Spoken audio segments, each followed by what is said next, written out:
finir par un petit exercice de synthèse sur la forme exponentielle. Mais cet exercice, parce qu'il reprend aussi la forme exponentielle, la forme algébrique, et ça permet un peu de comprendre comment les deux fonctionnent ensemble et surtout à quoi elles servent. Donc comme d'hab, hein, tu vas faire ça tout seul. Tu stoppes la vidéo et on reprendra ça tranquillement. Donc première question, hein. Après je t'expliquerai le sens global de l'exercice, pourquoi ce type d'exercice et pourquoi je considère ça comme un exercice type. Donc voilà, bah vas-y, à toi de jouer pour la première partie. Pour écrire sous forme exponentielle de nombres complexes.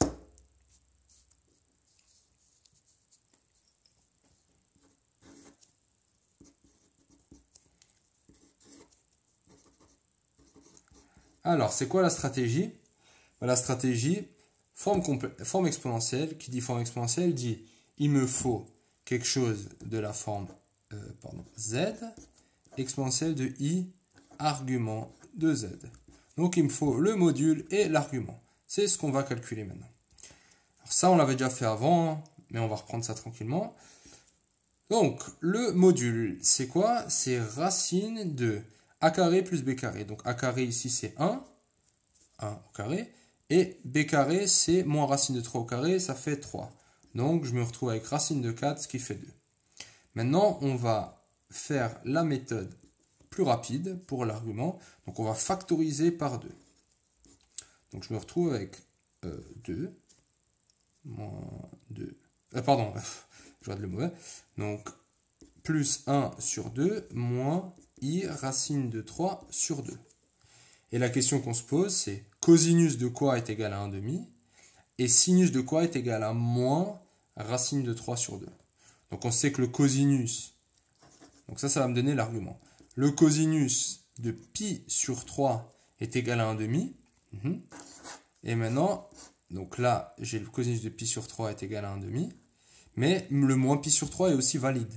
Et maintenant, est-ce qu'on prend 7 ans, donc ce point ici ou ce point, c'est le sinus qui va me le dire. Là, j'ai un sinus, donc j'ai ce membre-là qui est négatif, et c'est exactement ce qu'il me faut. Donc, l'angle sera de moins pi sur 3. Donc ça, c'est vraiment la stratégie, elle sera toujours comme ça. Donc, je me retrouve avec un argument de moins pi sur 3, et Z1 va s'écrire de la forme de exponentielle de moins i pi sur 3. Très bien. Pour le deuxième, on va faire quoi? Pareil, hein, l'argument de Z2 et le module de Z2 et l'argument de Z2. Donc, le module, j'ai quoi? J'ai racine de moins 2 au carré, ça fait 4. Plus 2 au carré, ça fait 4. Ça fait racine de 8. Racine de 8, c'est 4 fois 2. Ouais. Donc, ça me fait 2 racine de 2. Donc là, j'ai utilisé quoi? Racine de a fois b est égal à racine de a fois racine de b. Propriété. Attention, avec un plus, c'est archi faux. Il n'y a vraiment pas égalité. Hein.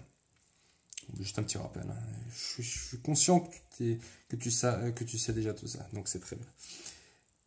Ok, on est bon. On va factoriser comme d'habitude. Hein. Donc c'est 2 racine de 2. On factorise. Donc j'ai moins 2 divisé par la même chose. Hein. Qu'est-ce qu'on voit? On simplifie avec un 2. Plus 2i et on simplifie. On divise par la même chose. Qu'est-ce qu'on peut voir? Ça simplifie encore. Donc je me retrouve avec 2 racine de 2. Moins 1 sur racine de 2. Plus i fois 1 sur racine de 2. Donc bon, tu sais normalement que 1 sur racine de 2. Si je multiplie en bas par racine de 2 et en haut par racine de 2, je me retrouve avec racine de 2 sur racine de 2 fois racine de 2, ça fait 2. Donc je me retrouve avec 2 racine de 2 fois moins racine de 2 sur 2 plus i racine de 2 sur 2. Et on est reparti. Comment on écrit ça de nouveau? Alors, cosinus de quoi va me donner racine de 2 sur 2? Je sais que c'est pi sur 4. Ouais. Alors maintenant, mon cosinus, il est là. Pi sur 4, par exemple. Ouais, donc là, j'ai l'angle pi sur 4, et le cosinus va être positif. Mais là, j'ai un cosinus négatif, donc il faut que je sois là. Donc, cet angle, je vais l'envoyer ici. Donc, ça va être dans la même famille, ça ne va pas être pi sur 4, mais pi moins pi sur 4. Ça va être, donc j'ai un θ de 3pi sur 4. Ouais. Est-ce que le sinus confirme le signe? Ben là, j'ai un sinus positif, ce qui est le cas. Donc, mon θ est égal à 3pi sur 4. Donc, mon θ qui est égal à l'argument de z, 2. Donc, ça s'écrit exponentielle de i, argument de z, donc 3pi sur 4. Et très bien. Donc, première question, c'est fait. Passons à la deuxième. Calculer le produit sous forme algébrique et exponentielle. Donc là, vu qu'on parle exponentielle, on va continuer dans la lignée. On va commencer par calculer le produit z1 fois z2. Donc j'ai quoi? Donc z1, c'est ça, et z2, c'est ça.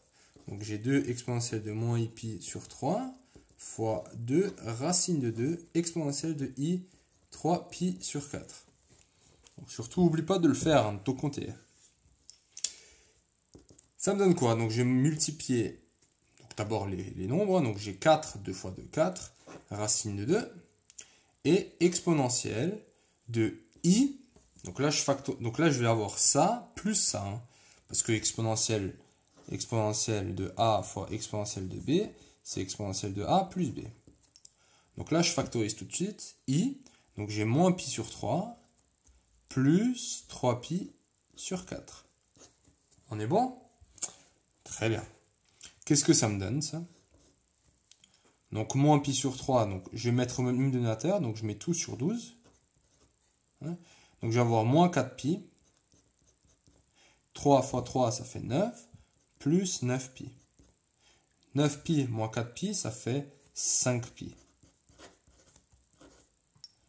Donc, i, 5pi sur 12. Très bien. Maintenant, la même multiplication. Donc ça, c'est exponentielle. Et maintenant, algébrique. Ouais. Alors, qu'est-ce qu'on a? On a 1 moins i racine de 3 fois moins 2 plus 2i. Ouais. Et on est parti. Donc, double distributivité. Hein. Je commence par le 1. J'ai moins 2 plus 2i. Tu vois, ça fois ça, ça fois ça. Ça et ça. Et maintenant, là. Donc là, moins, ça me fait plus. Racine de 3, donc ça fait plus 2. Racine de 3i. Et après, lui fois lui, donc j'ai moins 2. Racine de 3, nouveau. I au carré. Et i au carré est égal à moins 1. Donc ce signe-là va s'annuler. Moins, ça fait plus. Et je me retrouve avec quoi? Je me retrouve avec moins 2 plus 2 racine de 3, qui est la partie réelle. Et la partie imaginaire, j'ai i que je mets en facteur, qui est là. Et là, donc i. J'ai quoi? J'ai 2 de lui, et plus 2 racine de 3. Très bien. Et là, maintenant, on a quoi? En fait, on a deux résultats calculés de manière différente. Et là, la question, quand c'est en déduire cosinus et le sinus de 5pi sur 12, alors déjà, ce qui est encourageant, c'est que ce 5pi sur 12, on l'a ici. Hein. Donc lui, on va l'écrire sous forme exponentielle. Ça, on sait aussi l'écrire sous forme trigonométrique. Donc ce résultat est aussi égal à quoi? Ben, à la forme trigonométrique, qui est 4 racine de 2 fois cosinus de 5pi sur 12 plus i sinus de 5pi sur 12. Et là, en fait, ce qu'on va faire, on va utiliser l'unicité de la décomposition. Donc là, ça c'est vraiment le truc. C'est aussi ça, c'est de cette manière qu'on va résoudre les équations que tu vas voir bientôt. On va utiliser l'unicité de la décomposition, qui va justement me permettre d'égaler les nombres réels, donc la partie réelle avec la partie réelle, et la partie imaginaire avec la partie imaginaire. Donc on est parti. On a ça. Et on a ça. Alors maintenant, il y a juste un truc qu'il faut faire attention, c'est que lui, il est facteur de lui et aussi de lui. Une fois qu'on le distribue, on peut égaler la partie réelle égale à ça et la partie imaginaire. Tu vois, la partie imaginaire, on voit bien que c'est lui qui détermine qui est partie imaginaire. Elle sera égale. Donc j'ai quoi? J'ai moins 2 plus 2 racine de 3. La partie réelle est égale à quoi? À cette partie réelle. Donc la partie réelle de la décomposition algébrique est égale à la partie réelle de la décomposition de la forme trigonométrique. Donc la partie réelle ici, c'est 4 racine de 2 fois cosinus de 5 pi sur 12. Ouais, parce que je développe. Après la partie imaginaire ici, donc c'est 2 plus 2 racine de 3. Et ça sera égal à quoi? 4 racine de 2 sinus de 5 pi sur 12. Qui est la partie, justement, cette partie avec le module. Parce qu'on développe. Donc je me retrouve avec quoi? Je me retrouve avec cosinus de 5 pi sur 12 est égal à quoi? Est égal à ça divisé par ça.